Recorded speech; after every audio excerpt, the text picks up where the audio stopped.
CIMT news में मैं कृष्णकांत संघारी। अब देखते दिन भर की खास खबर। शादी के 4 वर्ष बाद 2 मासूम बच्चों की मां है पति की प्रताड़ना का शिकार। अपने माता पिता के साथ न्याय मांगने पहुंची एडिशनल एसपी के पास।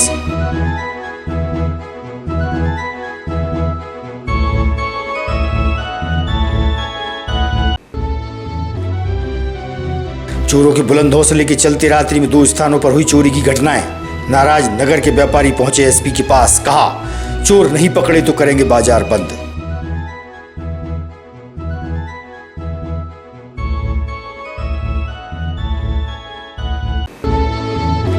और नाबालिग बेटियों के साथ गलत कार्य करने वाले दबंगों पर पुलिस कार्रवाई हेतु पीड़ित परिवार पहुंचा एसपी के पास। कानूनी कार्रवाई की कर रहे हैं मांग।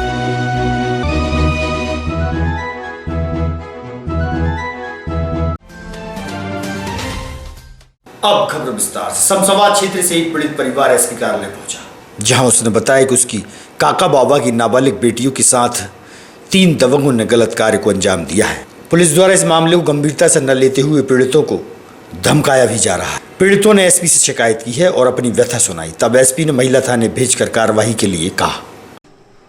सर, लड़कियों के साथ जबरदस्त हुआ कुछ। रात को आके 3 लड़कों ने, मेरी चाचा की लड़की की शादी थी और ये लोग रात को 3 बजे वहीं पे खेत पे शादी हो रही थी, खेती पे घर है उनका। तो हम लोग शादी में गए थे सर। अब बारात थी, बारात के कार्यक्रम में लगे हुए थे, हमको मालूम नहीं था। तो ये लड़के आए, ये लड़कियां लैटरिन करने गई तो इन लड़कों ने इनके साथ जबरदस्ती की। कौन नाम है वो, उनके क्या नाम? एक सचिन राजपूत है, एक गोलू मैना है। एक लड़के को देखा नहीं है तो उसको जानते नहीं है। तो आपने शिकायत की थी शमशाबाद में? शमशाबाद में शिकायत की थी सर। क्या हुआ? तो सर ने, टीआई साहब ने दोनों बच्चियों को अंदर ले जाके पूरे दिन रखा, हम लोगों से मिलने नहीं दिया 1 सेकंड के लिए भी। क्या पता इनको क्या डराया, क्या धमकाया, क्या बोला इनसे, क्या नहीं बोला। लड़कियां डरी हुई थी। जो टीआई साहब ने इनसे बुलवाया वो लड़कियों ने बोला। जिनके साथ गलत हुआ वो लड़की कहाँ के रहने वाली? वो एक हमारे गांव का ही है, गोकलपुर का, और एक शंकरपुरा का है। अभी आप एसपी मैडम से मिले हैं, क्या कहा उन्होंने? उन्होंने कहा कि जो थाने में जो कुछ हुआ है, लड़कियों ने बयान दिया तो वो टीआई साहब ने इन पे डरा के बयान लिया इनसे। पूरे दिन हमारे पास नहीं आने दिया लड़की। दोनों सगी बहन है आपकी? काका कितनी उम्र होगी इनकी? एक 13 साल की है, एक 15-16 साल की है। रानी दुर्गावती उद्यान के सामने पूर्व नगर पालिका अध्यक्ष ज्योति शाह के कार्यकाल में लगभग 35 लाख रुपए की लागत से चौपाटी का निर्माण हुआ था। चौपाटी तो नहीं बन सकी, वहीं लेट बाथ और प्याऊ के निर्माण को भी काफी नुकसान पहुंचाया गया है, जहां गंदगी और कचरे की भरमार रहती है। रात्रि में सामाजिक तत्वों का डेरा बन जाता है। वहीं 4 पहिया वाहनों का स्टैंड भी बन गया है, जहां कई वाहन खड़े होते हैं। पास ही ज्योति स्तंभ की दीवारें भी क्षतिग्रस्त हो गई हैं। उक्त क्षेत्र की अनदेखी के कारण काफी नुकसान होता आ रहा है। लाखों रुपयों की बर्बादी का नजारा आप देखिए। ये जगह थी, लेकिन यहाँ पे लैट्रिन बाथरूम पूरे टूटे पड़े हैं, ना गेट है ना पानी है, कुछ व्यवस्था नहीं है। तो यहाँ पे चौपाटी वाले ठेले भी नहीं आते। नहीं, वो तो पता है, लेकिन अब ये बताओ कि ये जो है जगह है, ये चौपाटी भी यहाँ पर की गई थी, लेकिन यहाँ बहुत अव्यवस्था है, पूरी टूटी टाटी पड़ी है, कोई व्यवस्था ही नहीं है। अच्छा, पानी पीने के लिए कोई कुछ भी नहीं है, पानी व्यवस्था है ना कुछ है। कौन सी दीवार है? ये ज्योति स्तंभ वाली पूरी दीवारें टूटी पड़ी हैं, टाइल्स में मट्टी पड़ी है, ना झाड़ू लगता कभी। जतरापुरा निवासी 2 मासूम बच्चों की मां जिला मुख्यालय पहुंची, जहां उसने बताया कि शादी के 4 वर्ष बाद भी पति द्वारा दहेज की मांग की जा रही है और प्रताड़ित भी किया जा रहा है। 3 माह पहले भी महिला थाने में शिकायत की गई थी, जहां समझौता उपरांत फिर से मारपीट की जा रही है। एडिशनल एसपी समीर यादव से न्याय की मांग परिजनों के साथ करने पहुंची। चित्रपुरा। क्या यहाँ पर आप? आवेदन लगा। किस संबंध में? पति मार टोक करते हैं, घर निकाल देते हैं घर से। क्या करते हैं पति आपको? भट्टे का काम। कब से परेशान कर रहा है आपको? 3 साल से कर रहा है। मैंने हम बताते नहीं थे पापा मम्मी को, अब ज़्यादा ही परेशान कर रहा है कचू। शादी कितने साल हो गए आपको? 34 साल, 4 साल चल रही हैं। ये बच्ची है अपनी। काय के लिए आए यहाँ पर आप? हम इसके लाने आए हैं, इसकी कंप्लेंट डाली। किस तरह की कंप्लेंट? ये इसका पति मारता है ऐसे, गालियाँ देता है, इसकी सास ससुर गाली बकते हैं। क्या कह रहे हैं? ये इसे दहेज मांगते हैं कि तू दहेज लेके नहीं आई, कचरा लेके आइए। मुझे मोटरसाइकिल चाहिए, 50,000 रुपये चाहिए। कब से परेशान कर रहे हैं? ये 2 साल से परेशान कर रहा है। कितने बच्चे हैं इनके? इसके पास 2 बच्चे हैं। क्या चाहते हैं आप अपने दामाद के खिलाफ? अपन ये चाहते हैं कि उस पर अब कानून कार्रवाई होने चाहिए। उत्कृष्ट विद्यालय के कनारा क्रिकेट ग्राउंड पर 2 उभरते खिलाड़ियों और ताइक्वांडो के कोच दिलीप थापा को उनके उत्कृष्ट कार्य के लिए सम्मान किया गया।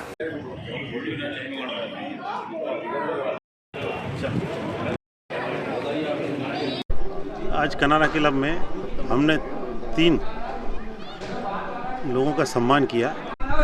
दिलीप थापा जी हैं जो विश्वामित्र अवार्ड से जिन्हें सम्मानित किया चुका सरकार की ब्रिटेन का अवार्ड है, उससे कैलाश सत्यार्थी जी अवार्ड, और हमारे प्रदेश के मुख्यमंत्री माननीय शिवराज सिंह जी चौहान द्वारा भी उनकी काफ़ी तारीफ की गई। जो आज हम खिलाड़ियों को सम्मान किया गया, और मैं कनारा क्रिकेट परिवार को बार बार धन्यवाद देता हूं, और मेरे सभी सीनियरों को। और आज राजधानी न्यूज़ चैनल के माध्यम से जो सम्मान के बारे में जो जानकारी दी जा रही है, और हम लोगों का आज जो छोटा सा एक इंटरव्यू लेकर शहर के अंदर जागृत किया जा रहा है, मैं ऐसे हमारे मित्र कमल सिंह देखभाल जी को बधाई देता हूँ। आज जो सम्मान समारोह किया है बड़ा रोचक और मैंने एक सोचा था कि मुझे माउंट एवरेस्ट जाना है, तो माउंट एवरेस्ट जाने के लिए एक ट्रेनिंग होती है जो कि पश्चिम बंगाल के दार्जिलिंग में हुई थी, जिसमें वो बहुत ज़्यादा टफ होती है, जिसमें बहुत मतलब मैं भी 16,000 फीट ऊपर चढ़ के आई हूँ, जिसमें बहुत सारी रॉक क्लाइंबिंग वगैरह, हमको रस्सी की गांठ बांधना, जैसे एवरेस्ट कोई भी जाता है तो उसको बहुत सारी चीज़ें सिखाई जाती है, गांठ बांधना और रॉक क्लाइंबिंग करना, कि आपको कैसे चढ़ना हो, कैसे उतरना है, इन सब चीज़ों के बारे में वहाँ पे सिखाया जाता है। किस तरीके से आपने ये मुकाम हासिल करा, किस तरीके से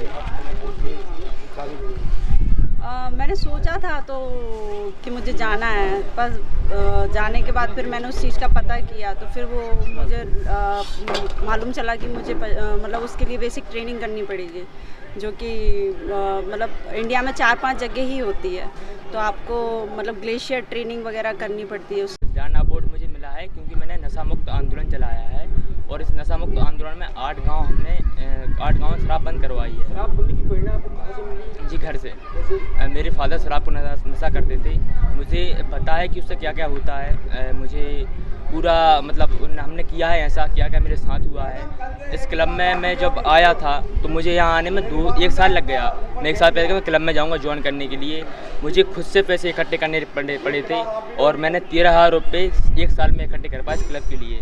तो मुझे लगता है कि बहुत सी दिक्कत आती हैं, क्योंकि एक आदमी तो शराब पीता है, वो खुद तो मतलब चला जाता है, बट जो उनकी फैमिली वाले रहते हैं उनको बहुत ज़्यादा दुख होता है, बहुत ज़्यादा दर्द होता है, और बहुत ही टफ मेहनत करनी पड़ती है उनको। तो मैं यही कहूँगा, जो भी शराब पीते हैं अपने बच्चों की तरफ देखिए, उनके सपने की तरफ देखिए। शहर में इन दिनों बढ़ती चोरी की घटनाओं के चलते चोरों के हौसले बुलंद हैं। चोरों ने रात्रि में बांसकुली और स्वर्णकार कॉलोनी में किराना दुकान में चोरी की घटना को अंजाम दिया है। चोरी की घटना सीसीटीवी कैमरे में कैद हो गई है। चोरों के बुलंद हौसले के चलते नगर में घटनाएं लगातार बढ़ती ही जा रही हैं। व्यापार महासंघ के अध्यक्ष मुन्नालाल जैन के साथ व्यापारियों ने एसपी मोनिका शुक्ला को ज्ञापन सौंपा है। उन्होंने कहा कि चोरी की घटनाओं पर पुलिस द्वारा अंकुश नहीं लगाया जाता है तो बाजार बंद रखने की बात भी कही।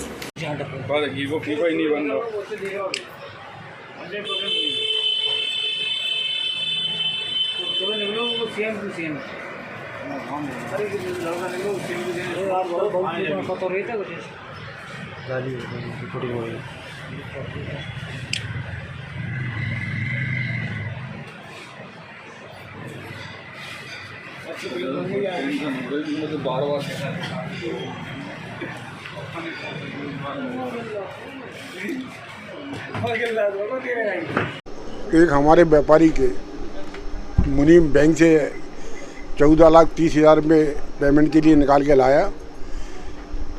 इंडस्ट्रियल स्टेट पीतल मिल पानी के टंकी इधर एक पल्सर मोटरसाइकिल पे 2 लुटेरे से बैग छुड़ा के सागर तरफ चले गए।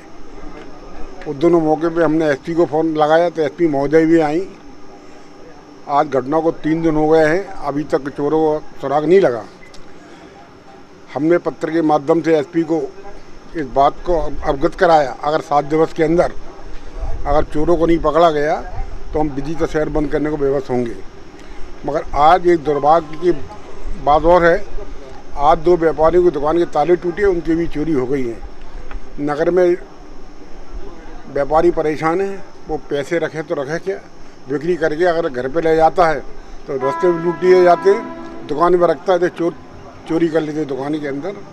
हमने इस सभी बात को लेकर एसपी को अवगत करा दिया है।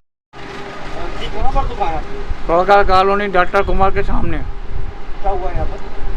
दोनों ताले टूट गए, चोरी हुई, शटर ऊपर हुआ, चोर अंदर आया, चोर ने चोरी करी बाहर। क्या क्या सामान लेगा? तेल के पीपे, घी के पीपे, कुछ बादाम, काजू, पैसे, नकदी पैसे, तो कितनी चोरी हुई? 20-25 हज़ार रुपये टोटल मिला के। बाजार क्षेत्र में जो रिहायशी क्षेत्र में इसमें कुछ चोरी की घटनाएं हुई हैं। इसके संदर्भ में हमने इसको गंभीरता से लेते हुए जो हमारी नाइट गश्त होती है उसे बढ़ाया है। गर्मी के दिनों में अमूमन इस तरह की गतिविधियां बढ़ जाती हैं और हमने कुछ ऐसे कार्रवाई भी शुरू की है जिसमें ऐसे जिस तरह के भी निगरानी बदमाश होते हैं जो ऐसी आपराधिक गतिविधियों में लिप्त होते हैं उनको हम हिरासत में लेकर के पूछताछ भी कर रहे हैं। सर, जो लूट की घटना को अंजाम दिया उसको पुलिस विभाग द्वारा कुछ इनाम की घोषणा? जी हाँ, जो अभी सिविल लाइन थाना क्षेत्र में एक पैसे छीनने की घटना हुई है उसकी गंभीरता को देखते हुए पुलिस अधीक्षक के द्वारा उसमें जो भी अपराध या अपराधी के संबंध में जानकारी देगा उसे 5,000 रुपये की इनाम की घोषणा की गई है। और इसमें मैं बताना चाहूँगा कि इसमें हम काफ़ी एविडेंसेस जुटा लिए हैं और बहुत जल्दी हम इसमें अपराधी को पकड़ लेंगे। सर, ऐसी घटनाओं को रोकने के लिए क्या प्रयास? इस तरह की घटनाओं को रोकने के लिए अभी हम लोगों ने रैंडम यहाँ पर चेकिंग लगाई हुई है और ख़ास तौर पर मैं आप लोग के माध्यम से ऐसे सभी व्यापारी बंधुओं से भी अनुरोध कर रहा हूँ कि जो कैश ट्रांजैक्शन करते हैं वो कैश की सुरक्षा के लिए ज़रूर जो आवश्यक प्रबंध होते हैं वो किया करें, क्योंकि इसमें ये बात आई है कि ये जो व्यक्ति थे लगातार एक ही रूट से एक ही टाइम पर और एक हैवी कैश लेकर के आना जाना करते थे जिसको कभी भी ट्रैक करके इस तरह की घटना की जा सकती है। शहर के अंदर जो सरकारी कैमरे लगे और व्यापारियों में यहाँ कैमरे लगवाने की उनसे किस तरीके से अपन को प्रेरित करें? ये बहुत ही अच्छी बात कही आपने कि पुलिस डिपार्टमेंट की तरफ से हमने निगरानी के लिए शहर में लगभग 200 कैमरे लगाए हुए हैं, लेकिन मैं आपके माध्यम से सभी व्यापारी बंधुओं को और आम नागरिकों को भी ये अपील करना चाहूँगा कि सुरक्षा के लिए वो अपने घरों के आसपास या जो विशेष रूप से जो आवागमन के मार्ग होते हैं वहाँ पर कैमरा लगवाने में मदद करें और इससे न केवल पुलिस प्रशासन को मदद मिलती है बल्कि ऐसी घटनाओं को भी रोकने में मदद मिलती है और यदि कोई घटना हो भी जाती है तो उसको पकड़ने में हमें अपराधियों को मदद मिलती है। अब विदिशा जिले में एकमात्र अत्याधुनिक सिटी स्कैन सेंटर का शुभारंभ हो गया है। भाजपा के राष्ट्रीय उपाध्यक्ष सौदान सिंह द्वारा फीता काटकर सेंटर का शुभारंभ किया गया है। हिमालयन डायग्नोसिस सेंटर के संचालक doctor Arvind Singh MD radiologist और doctor Sandeep Shukla MD radiologist ने बताया कि अत्याधुनिक सिटी स्कैन मशीन कम रेडिएशन के साथ शीघ्र रिपोर्ट उपलब्ध कराएगी। भोपाल या अन्य शहर मरीजों को जाने की जरूरत नहीं पड़ेगी। इस मौके पर कलेक्टर उमाशंकर भार्गव, एसपी मोनिका शुक्ला, भाजपा वरिष्ठ नेता मुकेश टंडन सहित नगर के वरिष्ठ व गणमान्य उपस्थित रहे। वहीं वरिष्ठ चिकित्सक भी उपस्थित थे। हमारा हिमालयन डायग्नोस्टिक सेंटर है ना, ये यहाँ पे G96 लाइव सिटी स्कैन हम लोगों ने अपग्रेड किया है यहाँ पे। और ये डॉक्टर संजीव शुक्ला है, ये भी हिमालयन डायग्नोस्टिक सेंटर में ही काम करते हैं। ये जो मशीन है ये बहुत लो रेडिएशन वाली मशीन है और फास्ट स्कैन इसमें होते हैं। जैसे आप देखेंगे बाकी सीटी स्कैन मशीन का जो रेडिएशन होता है वो 7 से 10 mSv का है, बट ये वाली मशीन 1 से 2 mSv का रेडिएशन है और विदिन अ सेकेंड इसमें स्कैन होता है ना। बहुत फास्ट स्कैनिंग होती है। जितनी आवाज़ आप सुन पा रहे हैं ये ऑलमोस्ट इतना ही आवाज़ करता है। मतलब आप कह सकते हैं इसको कि ये साउंड फ्री मशीन है ना, जिससे पेशेंट को एकदम कम घबराहट होती है और आराम से पेशेंट लेटा रहता है। ओपन आप देख रहे हैं, ओपन पूरी मशीन है, ठीक है ना। और ये इसमें हम बॉडी के छोटे से छोटे पार्ट की स्टडी कर सकते हैं। छोटी सी कोई भी छोटी से छोटी पैथोलॉजी भी इसमें डिटेक्ट होती है। ये जो 96 लाइव सिटी स्कैन मशीन है ये विदिशा शहर में पहली मशीन है। भोपाल में ही बहुत ही गिनी चुनी मशीन है। यहाँ पे ये बहुत ही एडवांस थिन स्लाइस मशीन है तो जो भी जांचें होती है एक तो अल्ट्रा फास्ट स्पीड से होगी और मिनिमम पॉसिबल रेडिएशन, जो नॉर्मल सीटी स्कैन हम करते हैं चेस्ट का, जैसे रेडिएशन के लिए लोगों को कंसर्न रहता है कि ज़्यादा डोज लग जाएगी, कैंसर का रिस्क तो नहीं है, इसमें बहुत ही मिनिमल रेडिएशन के साथ जांच की जाएगी, तो उससे रेडिएशन की साइड इफ़ेक्ट्स कम हो जाती हैं। दूसरा, इसमें बहुत ही सूक्ष्म एकदम गहन तरीके से जांच की जाती है, तो कोई भी डिजीज़ मिस होने का, क्योंकि थिन स्लाइसेस हैं तो कोई भी डिजीज़ मिस होने का रिस्क कम होता है। जैसे डायग्नोसिस जितना जल्दी बनता है उतना जल्दी ट्रीटमेंट स्टार्ट होता है। तो हम लोग अल्ट्रा फास्ट रिपोर्टिंग करेंगे बिकॉज हमारे यहाँ पे बहुत ही एक्सपीरियंस रेडियोलॉजिस्ट का टीम है। ये हिमालयन डायग्नोस्टिक के नाम से हमने यहाँ पे अपना डायग्नोस्टिक सेंटर स्टार्ट किया है।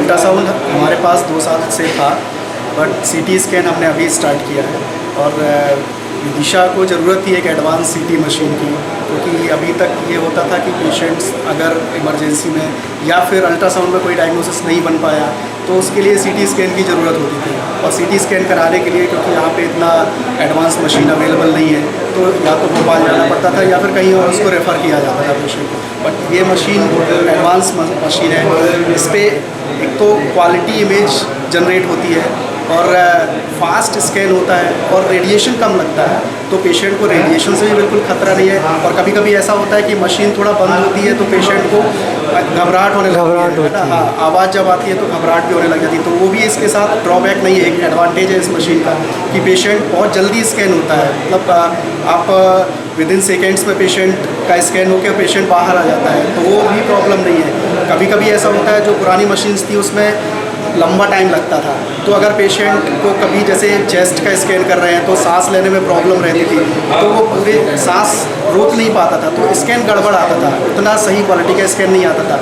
इसमें क्या बहुत फास्ट स्कैन होता है, तो वो प्रॉब्लम भी नहीं है, बहुत जल्दी पेशेंट का स्कैन हो जाएगा, तो पेशेंट की इमेज क्वालिटी जो है वो बहुत अच्छी आती है, और इमेज क्वालिटी अच्छी आएगी तो रिपोर्टिंग भी अच्छी होगी। और हमारा जो एक मेन एम है वो ये है कि हम पेशेंट को बहुत जल्दी रिपोर्ट दे पाएँ, जिससे पेशेंट का ट्रीटमेंट स्टार्ट हो, डिले नहीं हो पेशेंट का ट्रीटमेंट। तो इसके लिए हमने ये एडवांस मशीन यहाँ पे लगाई है और होपफुली हम अपने एम जो है वो पूरे कर पाएंगे यहाँ पे। Thank you. आज की खबरों को देते ही पर विराम। आगामी खबरों के लिए आप देखते रहिएगा विदिशा एमटी न्यूज़। हमें दीजिए इजाजत। अगर आप ये वीडियो फेसबुक पर देख रहे हैं तो लाइक जरूर करें और ज्यादा से ज्यादा शेयर करें। धन्यवाद।